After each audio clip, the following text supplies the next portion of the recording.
Welcome to the Friends of the Earth Malta podcast, where we discuss sustainability topics of importance to the Maltese Islands and beyond. Friends of the Earth Malta began in 1985 and is part of an international network of organizations, all working to reduce pollution, protect nature, reduce waste, promote local agriculture, and address climate change around the world. We bring you expert guests to help you make sense of what's happening and what you can do.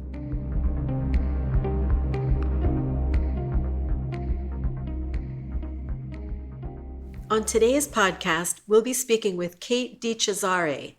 She is the Chief Sustainability Officer at Eden Leisure Group in Malta, where she leads the company's environmental, social, and governance strategy.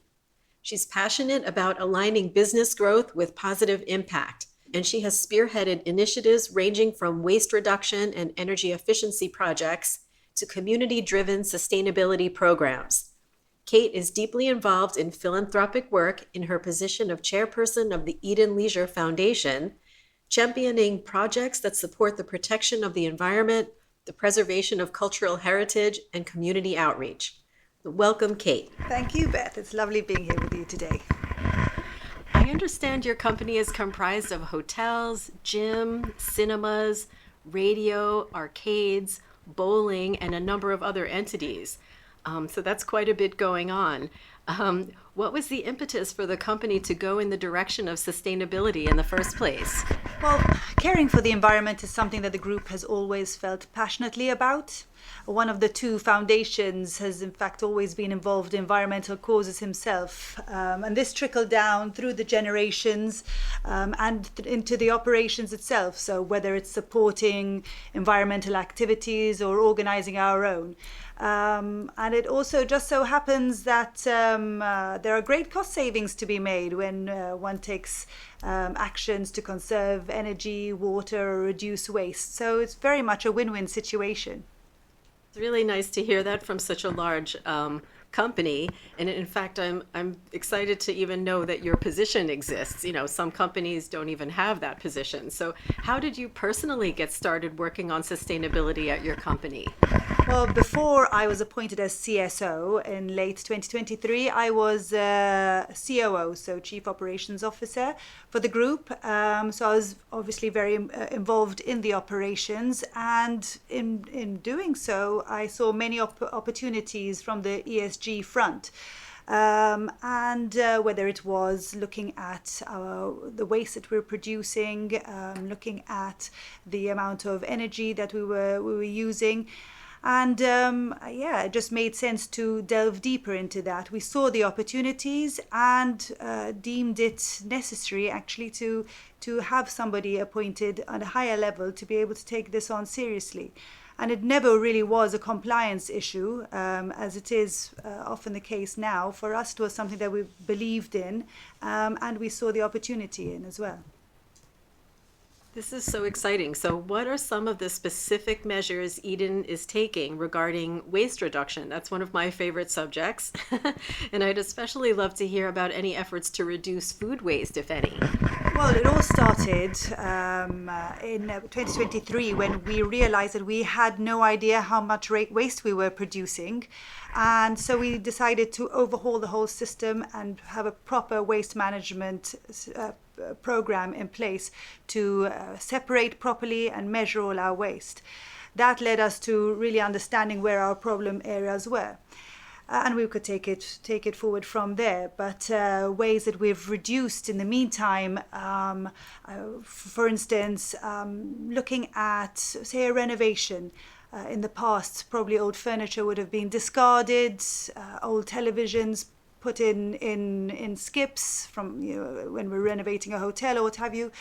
This was an opportunity to also be able to help charities and NGOs out there by donating products that we don't necessarily need anymore to those who need them.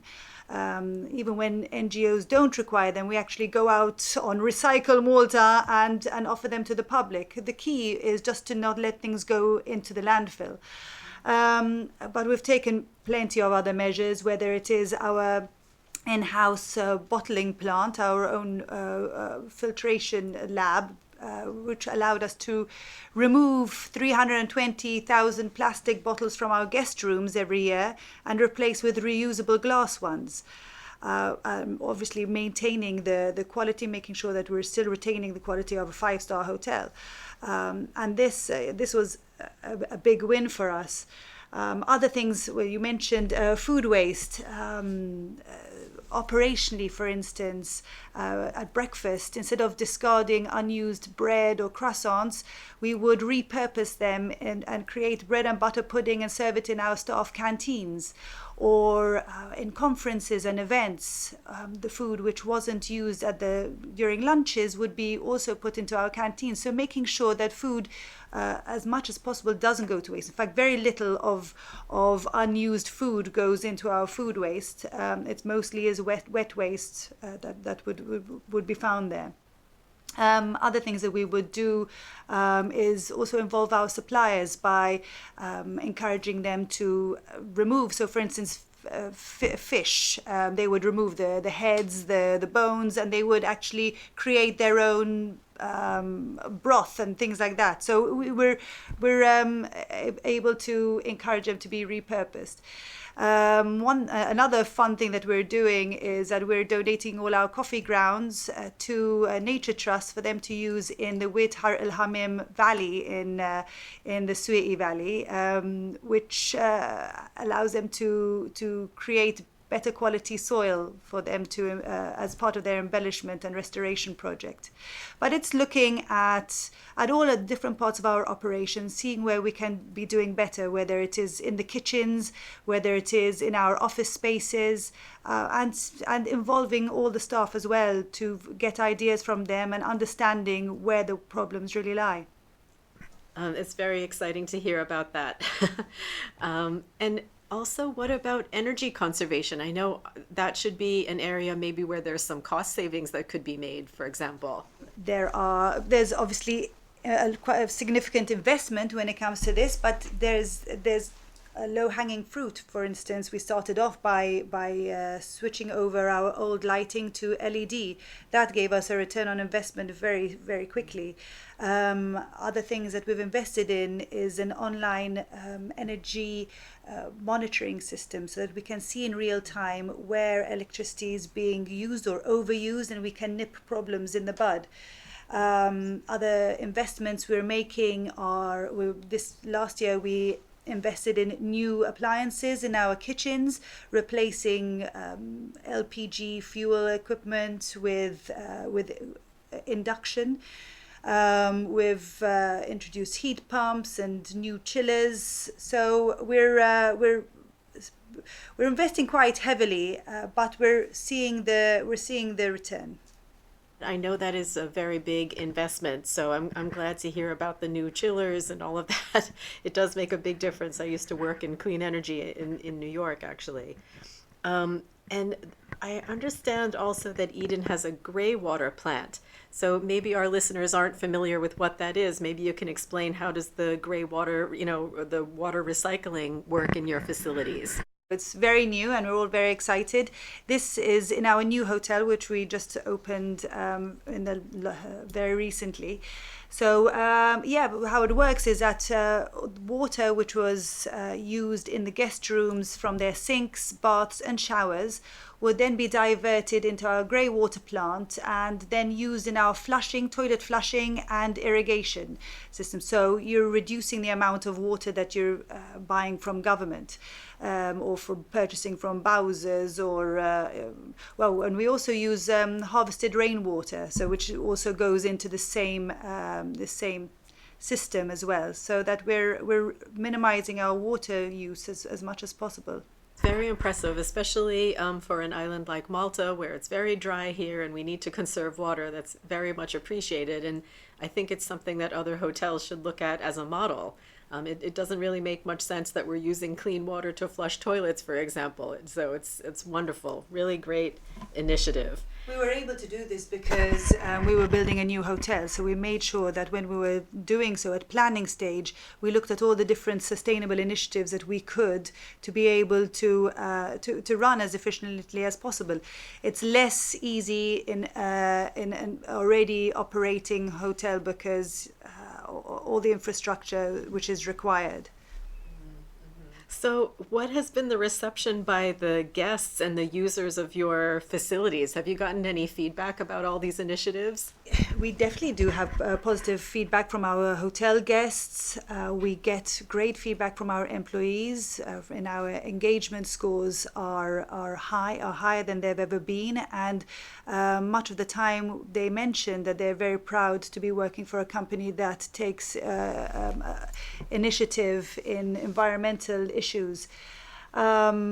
We also know that it attracts people to work with our company as well.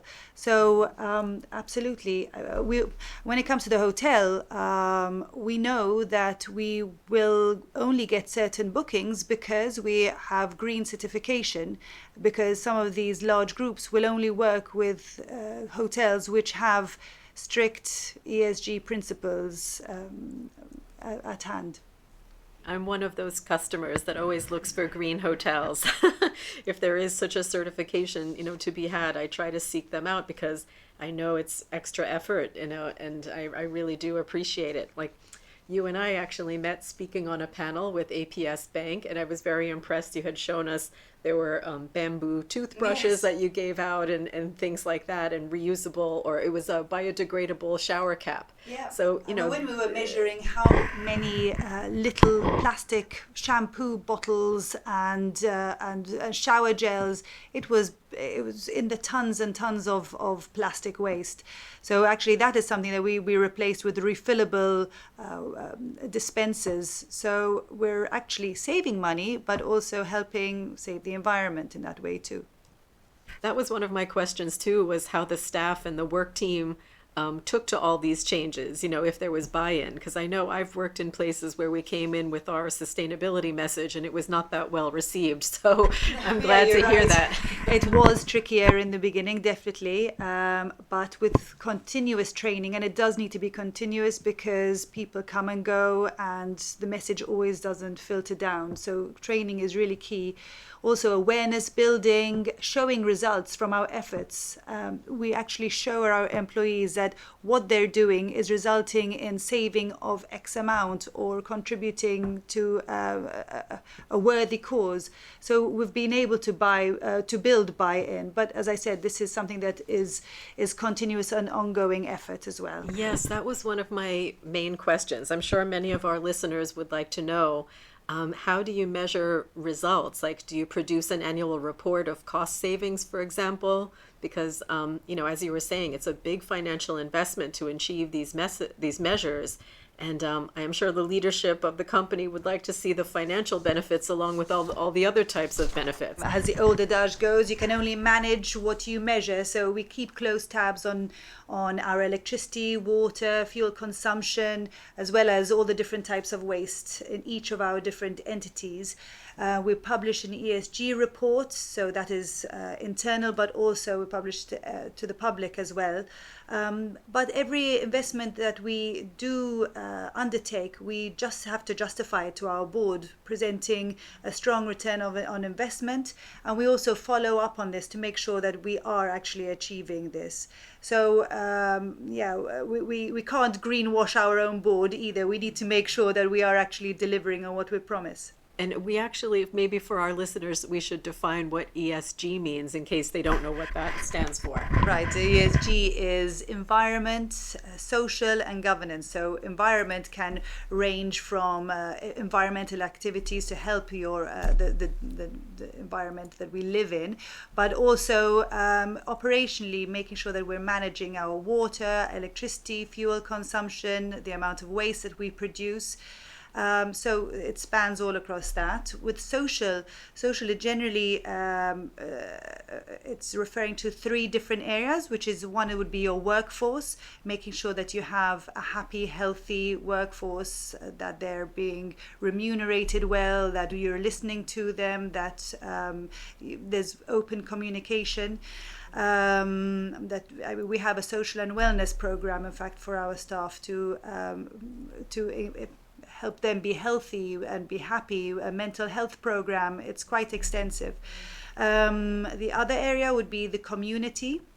So in terms of social, being a force for good in the community, and so in fact we do several programs, and we offer quite a bit of support and community outreach, especially through our foundation. And the third would be our customers, our patrons. So making sure that we, all our health and safety is up to standard, up to scratch, and that we're giving them the best possible experience that we can. So that would be the 3 areas on social.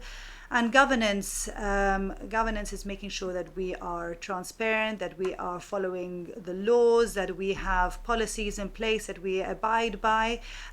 Being a listed company as well meant that we have to, we even before we even knew what ESG was, we had to comply with several governance principles anyway. So that is something that we haven't really had to work on all that much because we were already compliant. But that could also it could also include making sure that you have your gender pay gap is in the right place, that all the from a governance point of view, that everything is being executed as fairly and transparently and abiding by local laws. And in regards to the hotels in specific, because I know, like you said, you have so many different types of facilities. Would you say that there's a movement in the hotel world towards this? Are there any green hotel associations, for example, that you're a member of? The IHG brand, which is the brand of hotels that our 3 hotels fall under, they follow a program called the Journey to Tomorrow, which is a 10-year plan which they set out to drive meaningful change from within the hospitality industry itself, and to leave a lasting positive impact that improves social equality and combats climate change. So that even without the push from the owning company, the Leisure Group, that is something that as a brand it believes in and pushes throughout all its hotels. But yes, most hotel chains do have their own sustainability goals too, just like ours. And as I mentioned, most conferences and groups won't book hotels that aren't certified or have ESG credentials. I mean, if you go on booking.com as well, you can see the little green leaves showing how sustainable you are. So you can pick your hotel based on how sustainable. Yes, there are different organizations. I mean, there's a Sustainable Hospitality Alliance, and that's a global organization dedicated to promoting sustainability within the industry, focusing on social and environmental challenges, and it's something that we can dip into and learn from quite a bit. We're also a member of the Climate Friendly Travel Club. So yeah, there are ways, if you are interested in traveling sustainably, the web is full of very useful information there. Yes, I definitely encourage any of our listeners to pay attention to those certifications when you're booking your travel arrangements. I mean, here in Malta, it's such a tourist, tourist-driven economy, so it's very, very important. So, are there more changes planned in the Eden Group as you head into a greener future? There's always things going on at the moment. We've got great big investments going on. I mentioned the chillers; those are being done as we speak. Replacement of 25-year-old chillers, so that will give mean much more efficient infrastructure going on. We're also actually in the soon will be launching, or we will be commissioning our solar thermal system, which will provide the hot water needs for at least one of our hotels. So that's a very innovative new system that we're really looking forward to implementing. We're going to be replacing the remaining kitchen appliances to make sure that we're reducing or eliminating all our LPG use. And also with our other investments, we'll be practically eliminating all diesel usage as well, almost to zero. With the water bottling plant, we're hoping to roll it out to sparkling water as well. We're hoping to launch a new BMS, a building management system, which will help us have more control and be able to save more in terms of energy use. We're rolling out the online monitoring platform that we have currently for electricity also to water, so that we can have a clearer view of where we're using our water. I was actually looking into hydroponics. I haven't been able to get that off the ground, but I would love to. I mean, we have our own kitchen garden in the hotel, and we grow our own herbs and quite a few seasonal vegetables, which we include in our menus, but I'd love to be able to grow that further. We also have plans to be able to compost all our food waste, and that's something that's on the cards. Just need budget approval. Other things like an additional reverse osmosis system, which we already have too. Another fun thing, very small thing, but we always had a problem with people discarding waste properly in our cinemas, and our cinemas are actually separation. And now we've actually found a supplier to be able to provide us with our cups and lids, which are recyclable, as opposed to previously where they were lined with a plastic lining. So now they are recyclable. But now we're introducing some fun waste stations to help kind of gamify disposal of waste. There'll be sort of these waste stations will be disguised as arcade games, and hopefully will encourage children to take part and find which is the right place for the right bit of rubbish.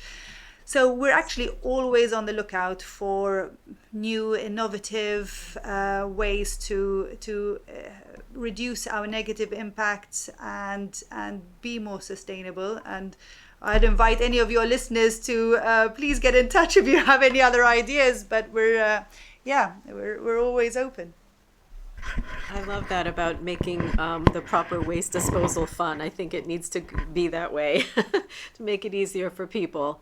And in fact, we at Friends of the Earth Malta have this project called Food Connect, where we're working on an app to help connect hotels and restaurants with people that may need extra food if the restaurant or hotel has food to donate. So I love the idea that you're composting your food waste, but maybe someday we'll get you on the app eventually and see if there's any extra to donate. If there was a way, I mean, we wouldn't be discarding food which was still edible, so or wouldn't want to, so we'd love to be able to find a way to participate. Yeah, we'll talk more about that later.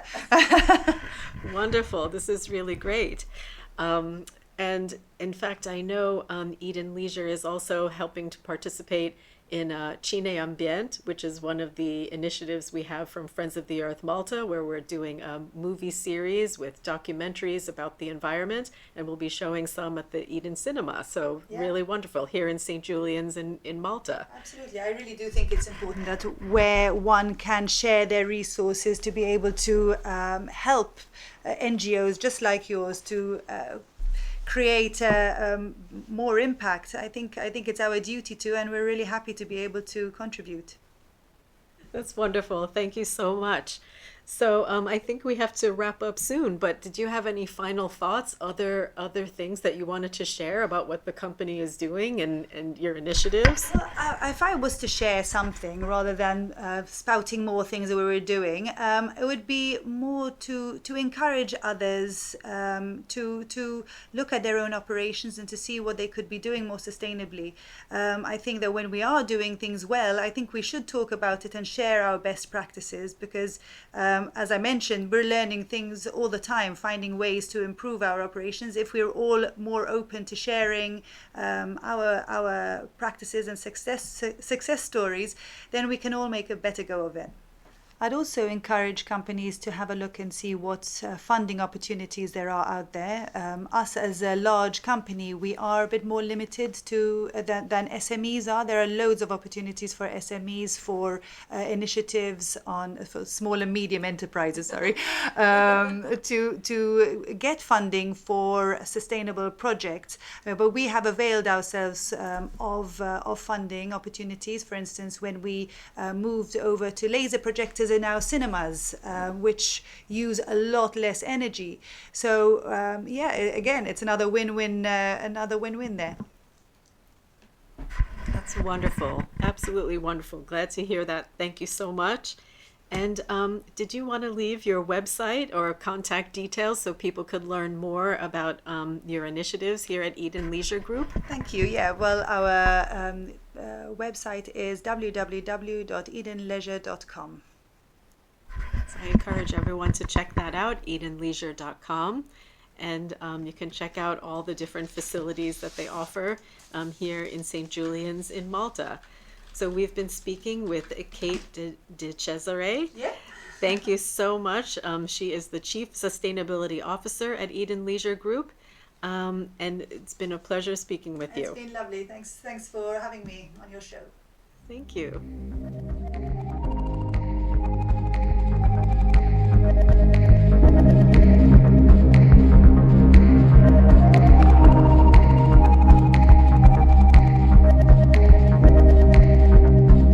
Thank you for listening to this episode of the Friends of the Earth Malta podcast, where we discuss sustainability topics of importance to the Maltese Islands and beyond.